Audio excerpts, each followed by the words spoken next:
Okay, so today's notes are on polynomial graphs, and it's combining information we've learned from sections 5.1 through 5.3.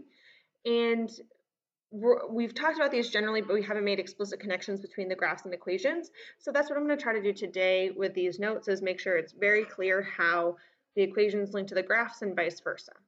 So our objective is to determine features of polynomial equations from the key points on the graph, and then conversely, graph polynomial functions from an equation, and then use the correct terminology to describe both of these processes.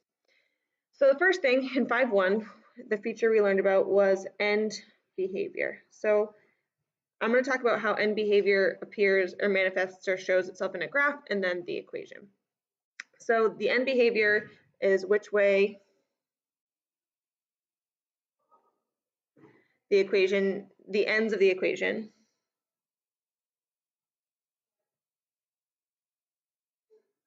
or sorry, the ends of the graph go. So that's going to be up or down on each end. So we've talked about that in 5.1. So the end behavior is which way it's going up and down on either end of the graph. And in our equation, we will see, our end behavior will tell us the degree of the polynomial. So if it's even or odd.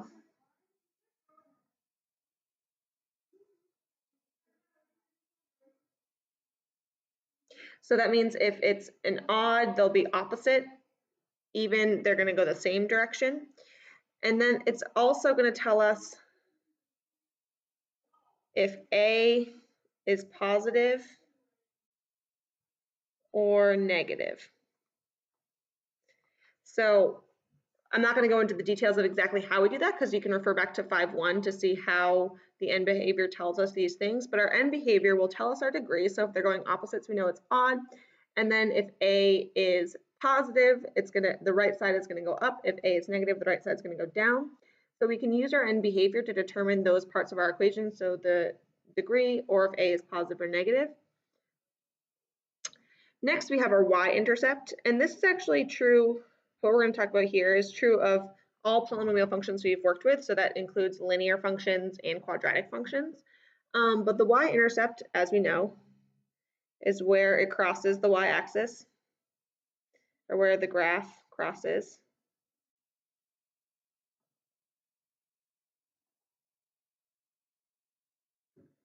And in our equation, this is always going to be the constant term, or the term with no variable.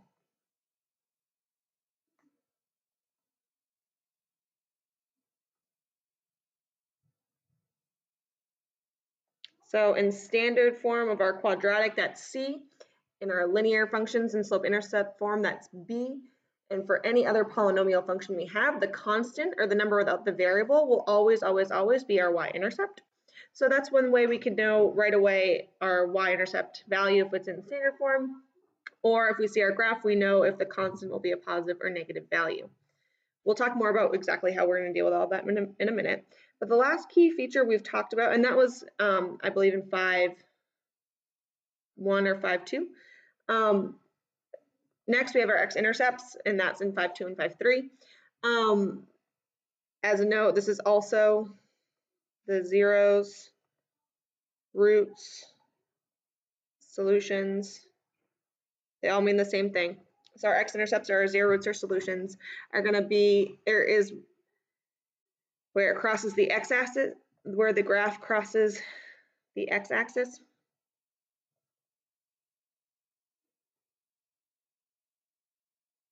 And these can tell us, and also we can look at how it crosses the x-axis.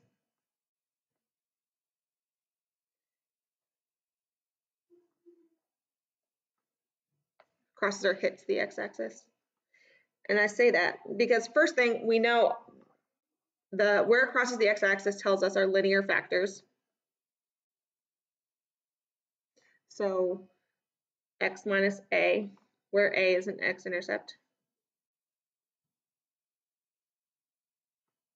So our zeros tell us linear factors of our equation. We've used those to generate our equations before.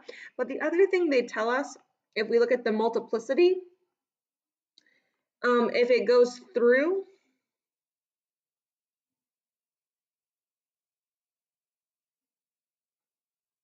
and by this, if it goes through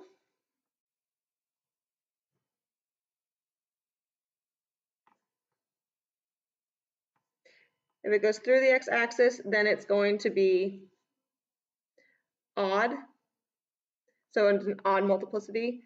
So like x minus 1 cubed or x plus 2 to the first. And if it bounces,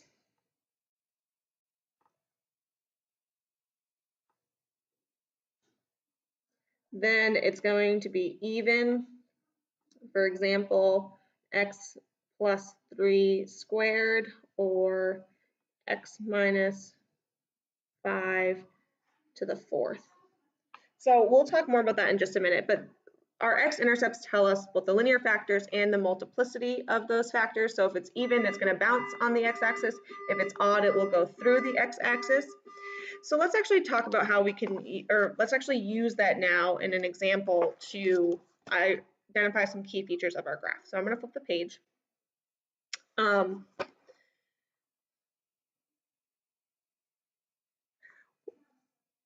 going to ask us, what do we know about the equation of the following graph?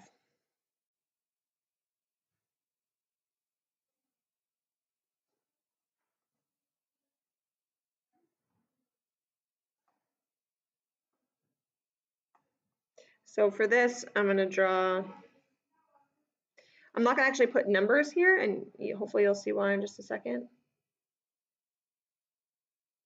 But here's my graph. I have an x-intercept here, here, and a y-intercept there. So just by looking at this, we can identify a lot of key features about our graph. So we'll start with end behavior because that was our first point on our table. So what does the end behavior tell us? Well, we see here the right side goes up and they're going in opposite directions. So opposite directions, we know the degree is odd. And since the right side goes up, we know A is positive. So just by looking at it, we know the end behavior degree is odd, A is positive. Our y-intercept, we see that it's above the x-axis. So we know our y-intercept is, or gives us a positive constant. Our y-intercept is positive. And then lastly, for our zeros or our roots or our x-intercepts, we know there are going to be 2 because it crosses the x-axis twice.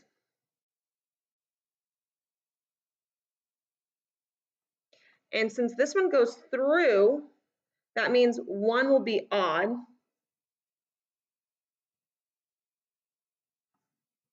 Odd multiplicity or odd degree. 1, since this one bounces here, see how it doesn't go through but instead bounces on the x-axis? 1 will have an even degree. So that's what we can tell just by looking at a general graph without even numbers on our axes. They're telling us the actual values of these. We can tell just by looking at the general shape and where it's located, all this key information. So I'm going to have you guys do a quick check with that. I want you to do the same thing. Tell me the end behavior, y-intercept, and zeros given this function. So I'm not going to write out the whole question again, but given this function.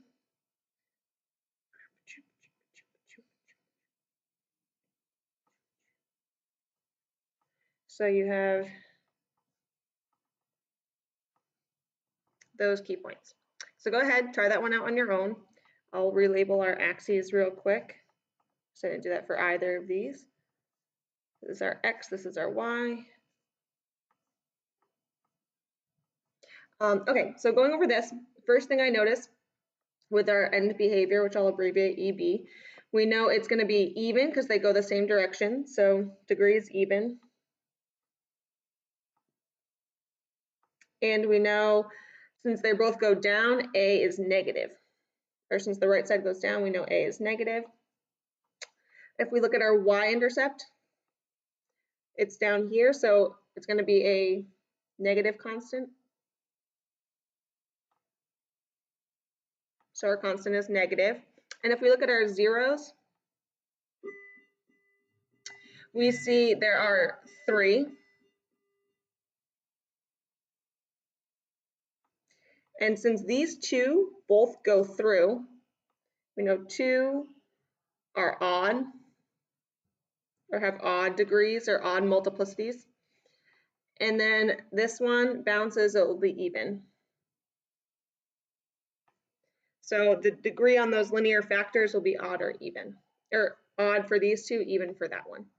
All right, so if you have any questions on those things, make sure you jot them down. We're going to do one last quick thing together.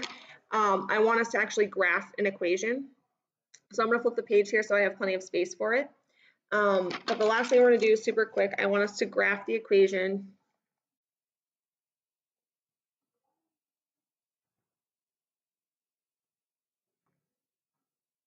y equals x cubed plus 3x squared plus 2x. So let's do that together. First step, I want to identify the y-intercept. In this case, there's no constant, so then the y-intercept will equal 0. So if I sketch my graph, since we're going to have to do that together, I'm going to make this kind of spaced out. So I have 1, 2, 3, 1, 2, 3, 1, 2, 3, 1, 2.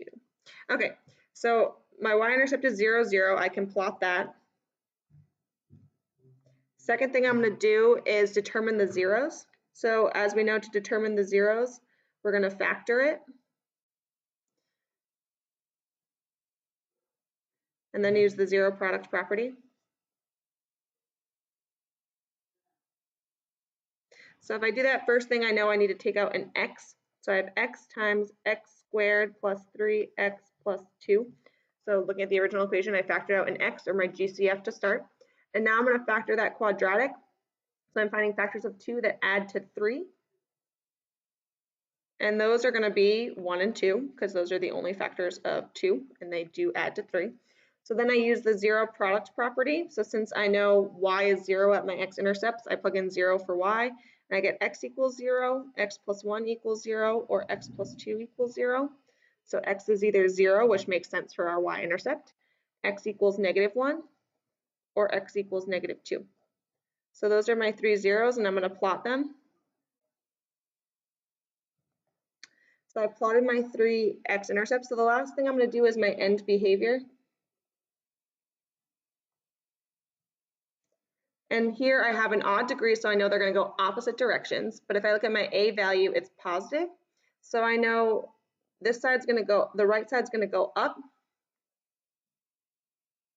So I'm going to sketch this. So I know the right side's going to go up, but the left side is going to go down. So I'm sketching my end behavior before I fill in the middle pieces. And so given this, I now need to connect my points.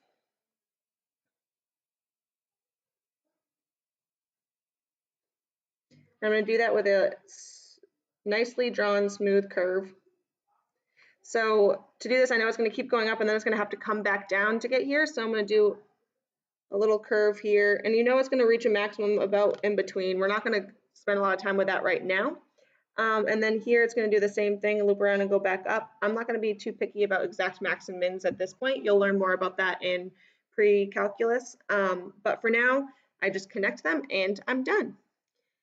So that's all we have for today. Make sure you write down questions, comments, concerns, and we can go over them together in class.